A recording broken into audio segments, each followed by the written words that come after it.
Supreme court में audio leaks commission के समाअत के लिए मुकर्रर। चीफ जस्टिस पाकिस्तान की सरबराही में 5 रुकनी लार्जर बेंच 31 मई को इस मुकदमे की समाअत करेगा। बेंच में justice Ijazul Hasan, justice Munib Akhtar, justice Hasan Azhar Rizvi और जस्टिस शाहिद वहीद शामिल हैं। सुप्रीम कोर्ट ने गुज़िश्ता समाअत में ऑडियो लीक्स कमीशन का नोटिफिकेशन मुअत्तल कर दिया था।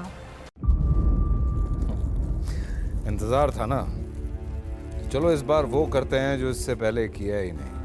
किस्मत की आंखों में आंखें डाल के जीतना होगा। सब में है शेर जैसी राह, जर्रा जर्रा भी हर कंटेस्टेंट को लगेगा पहाड़। लड़खड़ाना नहीं है, खोल दो अपने पंख अगर आसमान छूना है।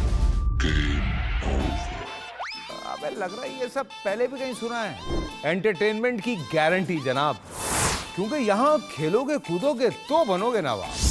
खुश रहो पाकिस्तान। खुश रहो पाकिस्तान बुध और जुमेरात शाम 7 बजे सिर्फ बोल एंटरटेनमेंट पर। सब्सक्राइब करें और बेल दबाएं ताकि कोई खबर रह न जाए।